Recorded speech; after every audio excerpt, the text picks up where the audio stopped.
Please welcome back to Springfield Hall of Famer Sheryl Swoopes.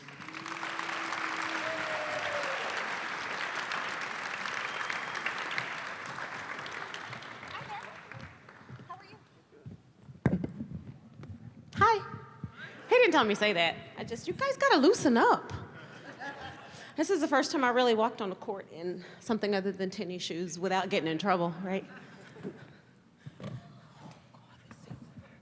Feels right at home being on a court here.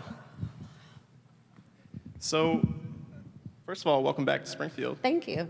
I don't mind coming here. I was going to say, I mean, you've been here a few times the last few years. You got to feel like, all right, this is a home away from home at this point. And I just spotted myself. I was going to get to that. Did you guys find me? Who did not find me? Raise your hand. Okay, we're not going to start until you find me. You just pointed up there. Where are you pointing? In that general direction. And up there somewhere. My hair looks a little different on that picture. Have you seen that before? Is this the first time you're seeing yourself up there? Oh, or? no. Last year, I made it my business to find myself. Literally find myself.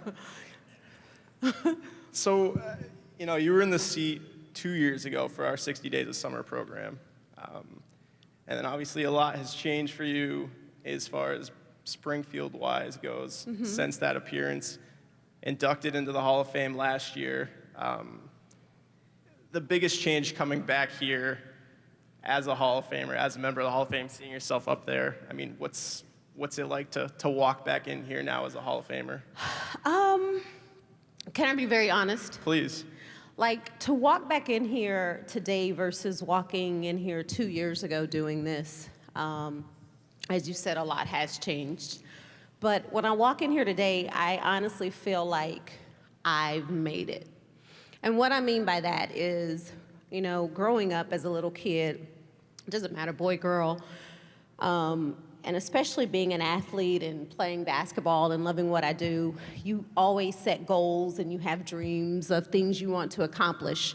And to walk in here and actually be able to say, yes, I am a Hall of Famer, it feels really good. And I feel very emotional talking about it because I know the sacrifices that not only I made, but sacrifices that my mom made. And to be able to have shared this moment with her when I was inducted, it makes it me walking back in here today just that much more special. Mm-hmm. Well, that was obviously a special moment, the enshrinement ceremony and everything that went along with that weekend. But if you want to kind of take me back to that moment of, being inducted and the enshrinement and all that, what was that weekend like for you to be here? Crazy. Yeah. Oh my sure God. It was. So for me, growing up, I grew up playing basketball with my brothers. So it was always the boys, kind of ruled, or so they thought. I know some girls in here that don't believe that, right? What's your name? Yeah, right there. What's your name?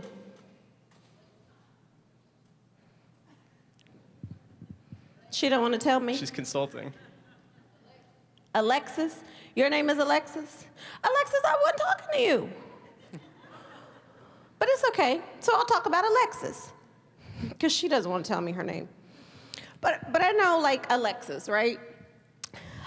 Probably has those same goals and dreams. And, for me, growing up, having people tell me that I couldn't do something because I was a girl, or because I was too skinny, or just for numerous reasons. But to be able to live out those dreams and continue to work hard, and knowing the sacrifices that I made, that my mom made, and to be around so many incredible men and women that have given so much to this game. I had never throughout my entire life been in a room full of so many, not just great basketball players, but great people. And it was like the who's who of basketball. And if you love basketball, that was and still is, for me, the place to be and the best time I've ever had in basketball. But real quickly, I'll say probably what made that more special to me, and I'm gonna talk fast because I don't want to get emotional.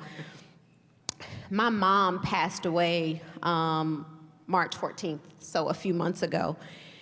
And she was able to make that trip with me, which was a very big to-do because the doctors didn't think she was going to actually be here that long to be able to make that trip. So for her to be here with me and share that moment with me is something that I know for the rest of my life I will always remember. So to come back here this year, knowing what has happened in my life in a short period of time and that this was the last time I got to spend such a special moment with my mom makes this moment for me to come back here a little emotional, but it's also special at the same time. Do you remember getting the call that you were inducted? And I'll never forget that call.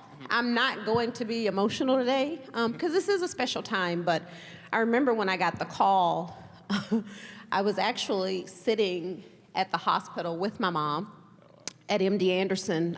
She was getting ready to go through her first chemo treatment. So I got the call and I got up and I walked out and I came back and I was crying. So my mom immediately looked at me and she said, "Don't cry because I'm going to be okay." And for a very short time, I was being selfish. And I said, "Mom, I'm not crying because of you." So I told her about the call and the news that I had gotten, and she started crying. And my mom never shed a tear about her being diagnosed with cancer, but she cried at that moment and said, "You've worked really hard, and you're very deserving of it, and that will be a trip that we will make together." Well, I kind of want to pivot back to the beginning of your career because it's been such a tremendous career, and winning a national championship at Texas Tech in 1993, Collegiate Player of the Year that year. But you grew up in relatively small town Texas, born and raised in Texas. Was there a point, and I know you've talked about in the past, playing basketball with your brothers growing up, but was there a point where you decided or could kind of sense that, okay, basketball is going to be my path for me, is going to be, kind of where I go, Division I college player, all those things. When did that kind of click for you as far as, I can see myself as a basketball player down the road, full-time, everything? I don't know if it really clicked as far as me saying basketball is going to change my life someday. I grew up, I've been playing ball ever since I was 7 years old, and I knew I loved it. Even at the age of 7, I felt like there was something special about me, something special about my talent, because I could not get enough of basketball. And I grew up playing with boys because I could never, at the time then, it's different now, thank God, but I could never find enough girls that were interested in playing, that cared enough about playing basketball. There were so many other things they wanted to do. But as I got older, in junior high and then eventually in high school, I knew how important it was for me to be able to go to college. I knew that financially my mom couldn't afford to send me and my 3 brothers to college. So I knew that basketball would be my ticket. Academically, I was okay in class. But I knew as far as getting a scholarship, it was going to have to be an athletic scholarship. And it probably wasn't until I was a freshman, sophomore in high school that I really started getting serious about it and just played pretty much year-round. My focus was just on getting better and doing the things that I had to do to make myself better, make my team better, so that I could get the recognition of colleges and hopefully get a scholarship someday to go and play basketball. And as they say, the rest is history. It is history, and you made history in that national championship game, 1993. I'm sure it's quite the fond memory for you to recall and look back now. I mean, that game, for people that don't know, Texas Tech beat Ohio State to win the 1993 national championship. You scored a few points in that game from what I recall. But just to this day, I mean, where does that game rank? Where does winning a national championship, in your home state, where does that rank for you? Well, so I always say I think it's a fair question to say which one means more to me, winning a college championship, Olympics, WNBA championships, because they're all special to me in a different kind of way. But in college, I think what made winning that championship really special was because we were not the most talented team. And that's something that when I talk to players today, I tell them all the time that team in '93 when we won the championship at Texas Tech, no one had a clue where Lubbock, Texas was, nor where Texas Tech was. So to be able to go to Atlanta, and for me, a small girl from West Texas, had not traveled very far, to be able to win a championship and go back home and represent, I say we represented the state of Texas, not just Lubbock, Texas. It was a special moment, but what made that team so special was, again, we weren't the most athletic. Everybody on that team just accepted whatever their role was. And to me, that's one of the biggest differences today when I look at just, both guys and girls playing the game. Of course, everybody wants to score because that's usually, where the highlights are and that's what you're going to read about in the paper. But, we had players on that team that, I know Stephanie Scott never left home without her knee pads. And that was because you knew that when she stepped on the floor, she was going to defend until the very end. She was diving on the floor, and that's what her role was. And because she accepted that role, it made our team that much better. And the other side of that is I think every player on that team understood what my role was on that team. And it wasn't one of those things where they were like, well, we're not going to pass her the ball because she's taken the last 25 shots. We don't want her to take 26. But they knew I had to score if we were going to have an opportunity to win. And, we fit very well together. The chemistry was good. And we were all from very small West Texas towns. And that's what makes me probably the most proud of us winning that championship was just how everybody accepted their role on that team and how well we played together. Speaking of Texas Tech, just came out within the last day or so, you have a new gig. I don't know if you want to talk about that. Back at your alma mater. Yeah. I've gone through a lot probably the last year. And yesterday, Texas Tech announced that I just accepted a position as the Director of Player Development. And I could not be more excited about the opportunity to, go back home. And my passion has always been to work with girls, to work with young ladies.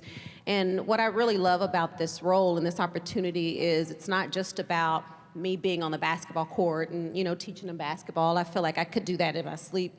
It's more about helping them develop as women and teaching them life lessons and trying to help them prepare for life after basketball. Because as much as we like to talk about it or not talk about it, there's very few men and women that will have an opportunity to go play professionally in whatever sport that is. And, I've been through a lot in my life, good and bad. So I think it's a situation where I can hopefully help prepare them. And obviously, being a part of basketball and being a part of Texas Tech and going back home is really special to me. So I am very excited about it. That's awesome. So continuing, I mean, we've touched, obviously, your Texas Tech years. And, a lot of people probably really started to find out who Sheryl Swoopes was in, the 1996 Olympics in Atlanta. That team, kind of set the tone, set the course for the WNBA, and 20 years later, here we are. But that 96 Olympics experience, just if you want to talk about what that was like to be able to play for your country, to be able to, play in Olympics in the United States, had to make it even more special. Well, for me, growing up, I always, really the only time I got an opportunity to watch women play basketball was during the Olympics. And it was very limited television. But I just remember growing up, I would set goals and say, here's what I want to do with my life. At the time, I thought it was either be a Dallas Cowboys cheerleader or be a flight attendant, and thank God I didn't do either one of those two. I still like the Cowboys, just glad I'm not a cheerleader. I set goals and said, someday I want to play in the Olympics. And, to have had an opportunity to have played in three, I consider that a blessing, because not many people get to do that once. But probably the 96 one, there were a lot of reasons why that was special. It was my first one.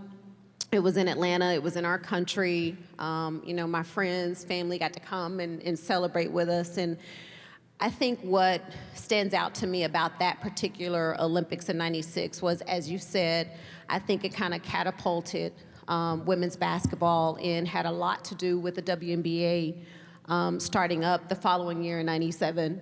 And, I have had so many people come up to me and say, I never really followed women's basketball, not until that year, 1996, and what you guys did, not just the Olympics, but leading up to the Olympics. We were together for an entire year, training in Colorado Springs, went on an international tour, a college tour, and our record that year was 60-0. Maybe not quite UConn-ish, but we were pretty good. And I think for me, what made that Olympics really special was being able to share with friends and family and seeing how it helped get the WNBA started. And as you said, 20 years later, we're still sitting here talking about the WNBA. And yeah, we have a lot more work to do to take it to a whole nother level. But I'm just really excited that I had just a little bit to do with the success of where the league is today. Well, those first years of the WNBA, you were obviously a big part of a Houston Comets team that was really the first, dynasty of the WNBA. I mean, winning 4 titles there. But what was it like to play in a league that was really just starting from scratch, starting from the very beginning, being a part of that, for the first couple of years and kind of going through the, the bumps and bruises of finding a footing as a new league in the country?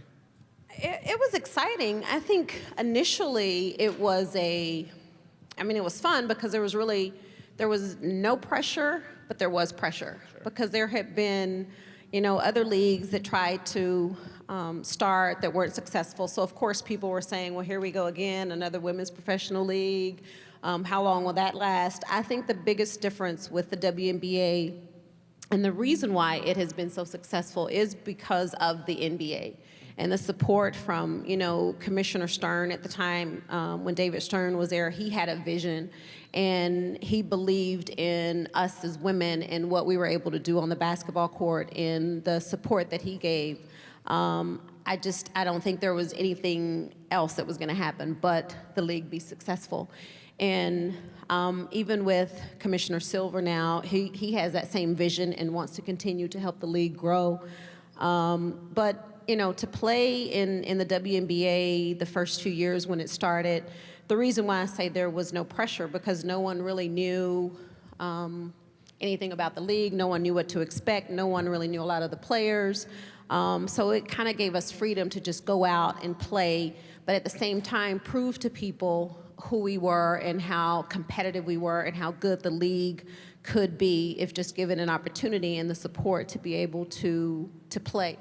And as you look at the league today and where we are and the talent that's in the league, I think from top to bottom, talent-wise, it's probably better and it's probably more balanced versus when the league first started. I think you had maybe 2 or 3 good players on each team, but when I look at where the league is today, I think it's continuing to grow. The talent that's in the league is phenomenal, and the players that are in college, that are coming out of college, I think they're only going to continue to help the league grow and eventually get to a much better place than it is right now. Now, that very first season in the WNBA for you was obviously, a bit of a hectic, chaotic, amazing time, I'm sure, giving birth to your son, Jordan, only missing, I think, 2 games, something like that at the beginning of the season. I missed I missed more than that. A couple games? I missed more than that. Couple games. But you were back, which... Yeah, I came back 7 weeks after I gave birth. I did not say I was in shape. I was still a few pounds overweight. But it was important to me to at least be a part of the inaugural WNBA season because I look at the WNBA as my baby. And as you said, that's how I keep up with how old my son is. He just turned 20 a couple of weeks ago because he's the same age as the WNBA. But you know what I really hope people got out of that more than basketball, especially for women, is, not having to sacrifice anything. For me to be able to give birth to my son and come back to playing and still being able to do my job, what I hope to do is show women everywhere that it's capable. Is it easy? No, but that's why God put us women on this earth, because we can do all those complicated things. Right? Yes, absolutely.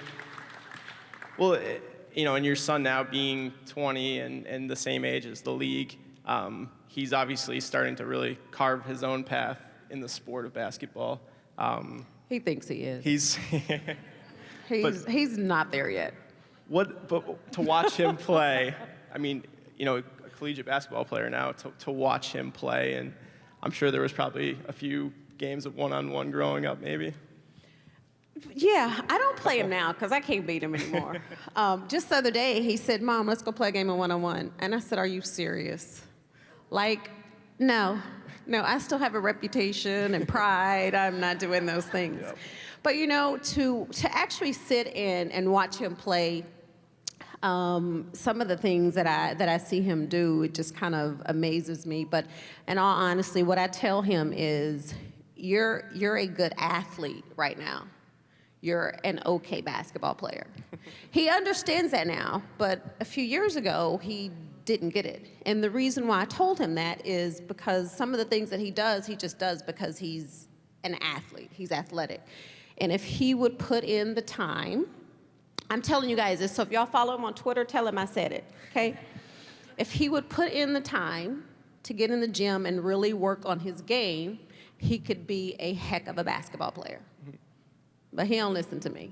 I'm just his mom. He's got some decent-sized shoes to fill. So, we got a few more questions for Sheryl here. If anyone has a question from the audience and wants to ask Sheryl, if you want to raise your hand, somebody from the Hall of Fame staff will come around and take you to the side over there. We'll ask those questions in a few minutes. But back to the WNBA, because so much has changed in 20 years. It's the crop of players is obviously different from where they started now, but kind of from where it was 20 years ago to 20 years, in the future now. I mean, where do you think the league has changed the most? Where do you see the league, continuing to grow in different spots now that it's 20 years old?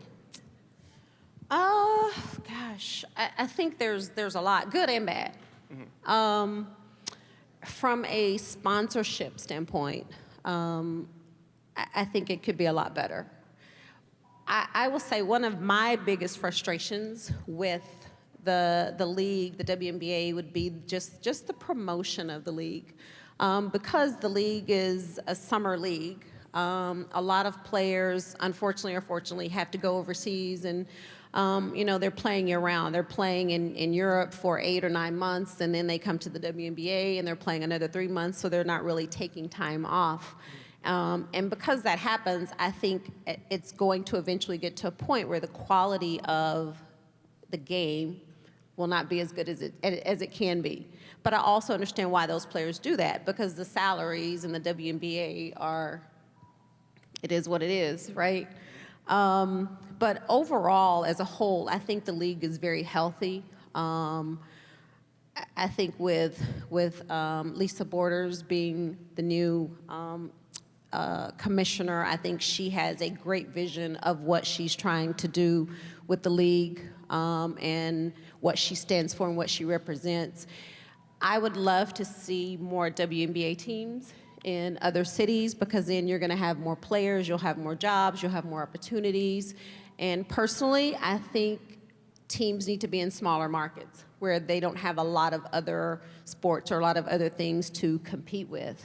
I think Tennessee, I think Connecticut, I could name a few, I just think would be great WNBA cities because they love basketball, whether that's college, whether that's pro. I just think they love basketball. But, you know, I think, and I've always said this and I continue to say it, you can't worry about the things that you can't control.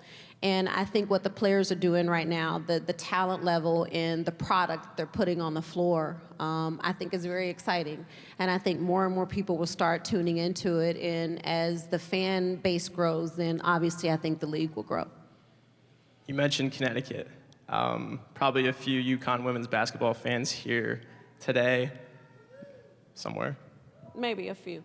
I hear some over here in this We're little pretty section. close. We're not too far away from Storrs, Connecticut here, but what do you make of the success and the run of success they've had over, you know, the past, it's been, you know, 20-something years since the Rebecca Lobo days, but just, you know, it's really, you know, brought a lot of attention to the sport and collegiately as well, just, you know, people following the streak that they were on. You know, what do you make of the program that has turned into what it is at UConn?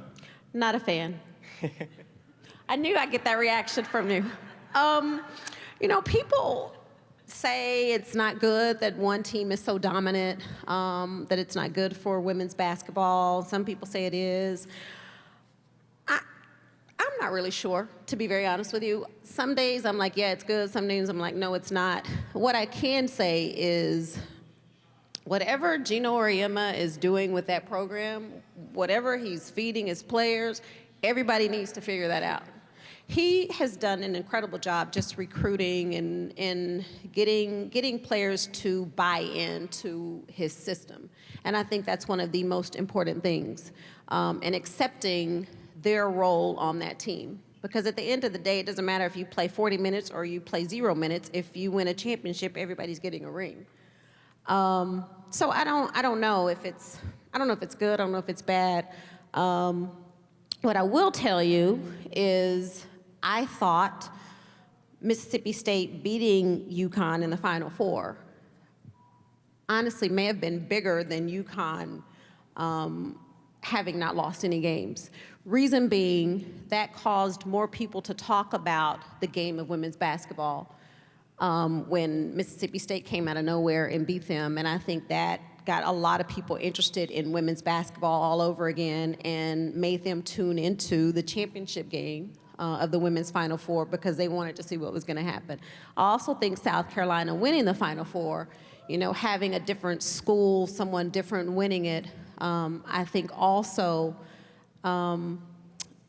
did something different for the game besides having the same school where people are like, I'm not going to watch because UConn's going to win. Sure. And that's what people think. So I do think next year, I think it will be very interesting because I think there's more parity.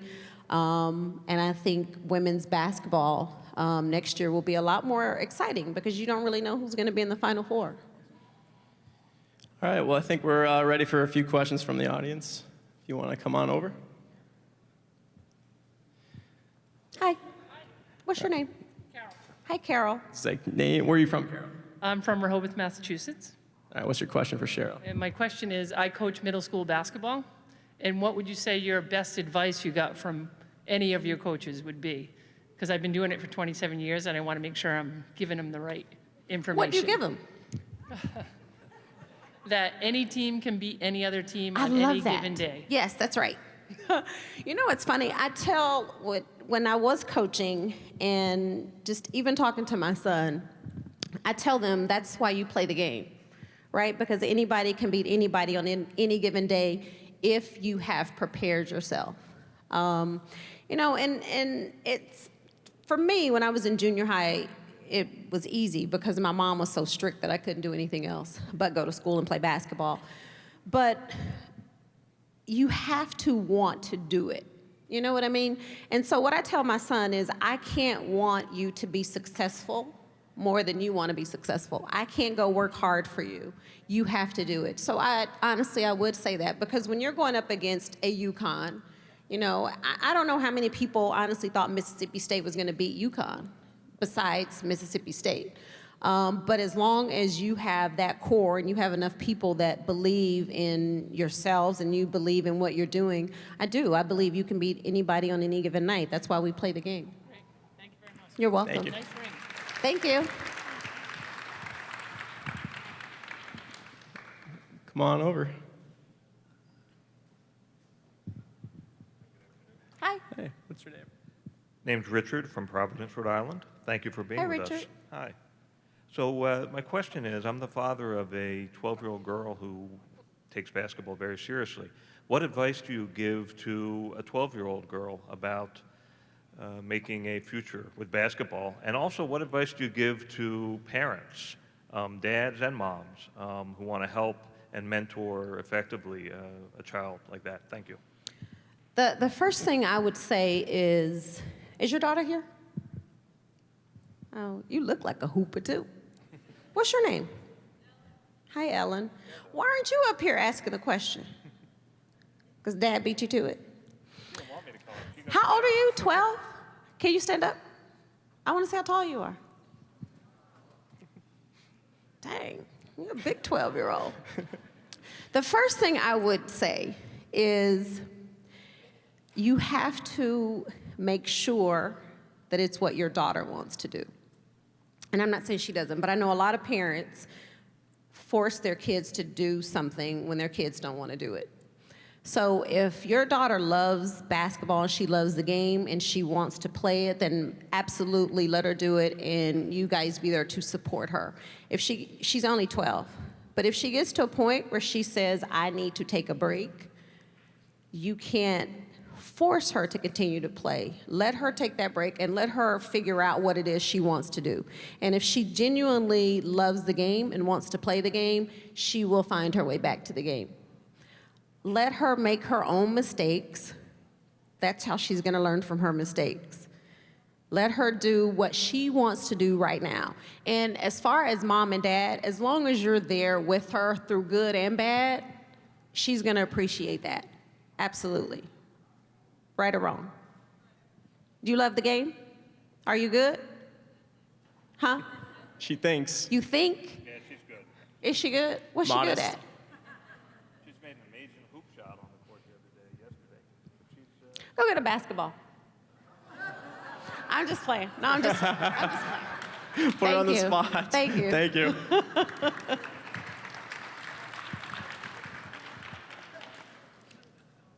Who does he belong to?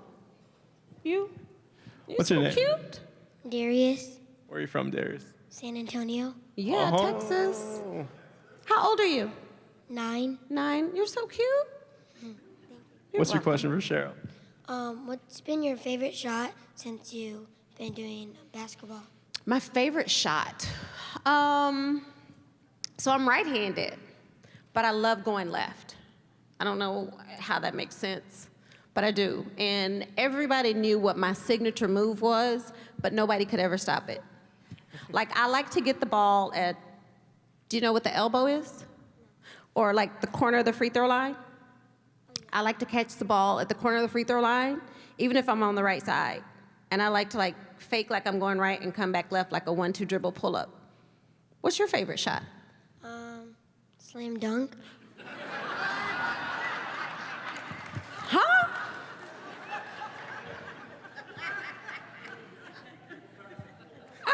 Can we get a basketball? I need to see that. How old are you? 9. Boy, you got some skills if your favorite shot is slam dunk. Do you play basketball, I'm assuming? I played when I was 8. You played when you were 8? Yes. Well, you're 9 now, so you don't play no more? No. So what do you like to do now? I want to join football. Say it again. I want to join football. Football, you're quarterback? No, a running back. I knew that. I knew that. Come here, can I have a hug? I need a hug, because I think you're super cute. Thank you. Hug back too. You can go that way. You going back to your seat? Is that your dad? Does your dad play basketball? Did he teach you how to slam dunk? We got one more? All right. Simple question. Okay. What's your name? I'm Keisha and I'm from Boston. Hi, Keisha. Hi. Do you think that women should get paid as much as the men in the league? You didn't really ask me that. I did.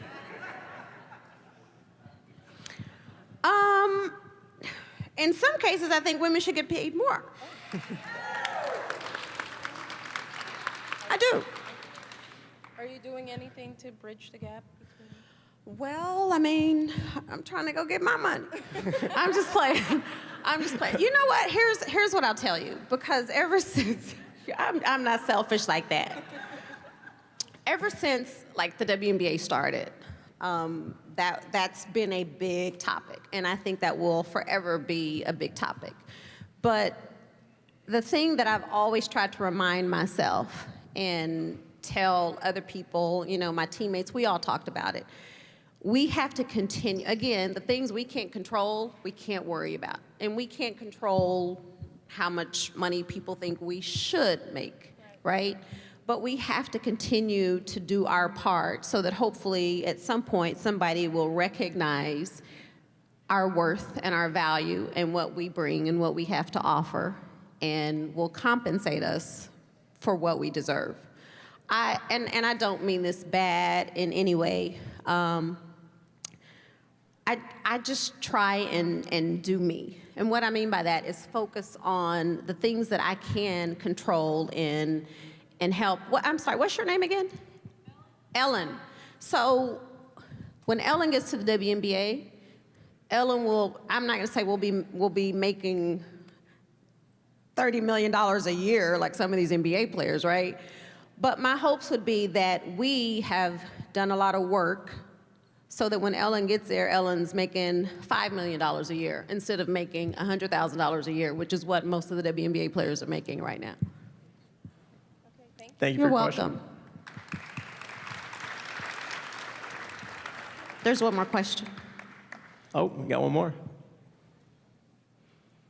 You're late. Harry Potter fan. What's your name? Zachariah. Zachariah? Where are you from? I'm from New Jersey. What's your question for Sheryl? What was your favorite play in your career, and what year was it? Oh, God. My favorite play, and what year was it?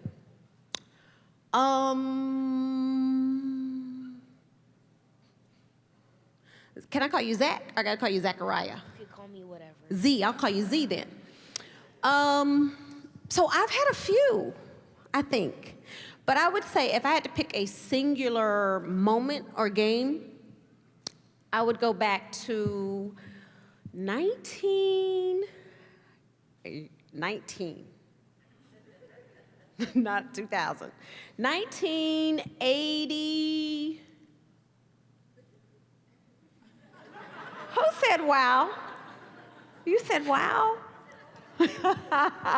Actually, let's see, that was 93, 92, probably 91. I go back to 1991. Okay, so what did you do in that play? So we were playing I was at Texas Tech. We were playing in the conference tournament in Dallas at Reunion Arena. It was a Reunion Arena at the time, not American Airlines. And you probably don't know who Bernard King is, I don't know. Bernard King and I believe Larry Bird, they had the scoring record at Reunion Arena. And I broke both of their scoring records in Reunion Arena. And the reason why I say that, because I'm a huge fan of Larry Bird. But the crazy thing is, I broke that record, but I missed my first 10 shots that I took. Wow. And I came back and broke that record by scoring 53 points. Oh! Give me some up top. I did. Just imagine if I would have made my first 10 shots.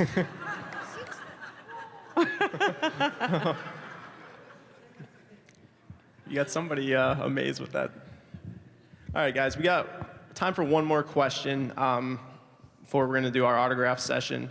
I do want to thank Sheryl for being here in Springfield. Our final question is our Hager Innovator question of the day from our friends at Hager Clothing Company. And innovator, you've always been, an innovator of women's basketball. First WNBA signee, first woman to ever have her own shoe line, the Air Swoopes. You said you looked up to Michael Jordan, growing up, but now that you've accomplished so much in your career, and you have all this, these young fans, these basketball players growing up, looking up to you. What's that like to have someone come up to you and, say they're a big fan of yours, say they've looked up to you for their career, inspired them? What's it like to have, kind of the shoe on the other foot now that, you've been a fan of Michael Jordan growing up and now you have people kind of doing that to you?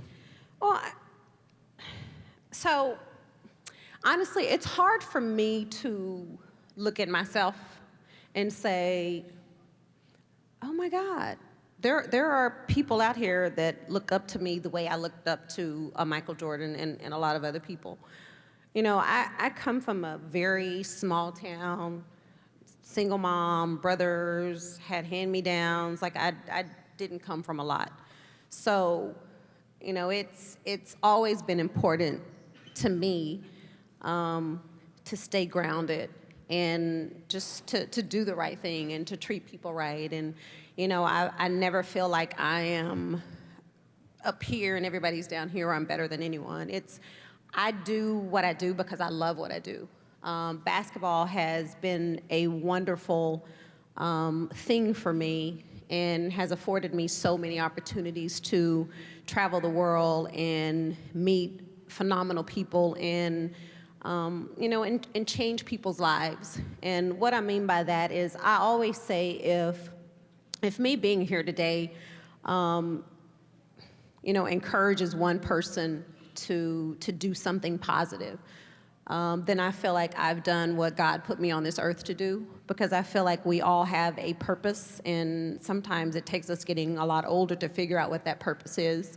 And I always said I don't think my purpose in life was to be a basketball player. I think that was the platform that God gave me to be able to do what I do now, and that's being a mentor and talking to young girls and young boys and showing them and proving to them that you can be whatever it is you want to be as long as you work hard and you believe in yourself, and you don't have to come from, a lot of money and big homes and cars, because I didn't. The way I try and live my life today, because it was, I just lost my mom a few months ago, is I have to do what I know my mom would want me to do and continue to make her proud. And my mom always knew what my passion was. And, if I wouldn't give back to the game that gave so much to me, then I don't feel like she would be proud of me. So I absolutely love being here. I love doing what I do. I love talking to people and trying to be a positive force in somebody's life. So I'm very grateful for all the opportunities and all the blessings that God has given me. Thank you for being here, Sheryl. You're We'll give a welcome. round of applause for Sheryl Swoopes, please, Hall of Famer. Can I ask a question? You can ask a question, yes. Do I get to ask one question? Yeah, I think you're allowed to ask a question. And I'm going to ask this question to the women, not the men, because I know, I'm not saying all men are the same, but I'll ask the women. So, I'm getting married in 15 days. My question is, thank you. My question is, should I do it or not? No, I'm kidding. I'm kidding. I'm just kidding. But I am stressing. Any advice for me? Huh? Introduce him? No, leave him where he is. No. You know him. You met him. Anybody? Should I be stressing over it or not?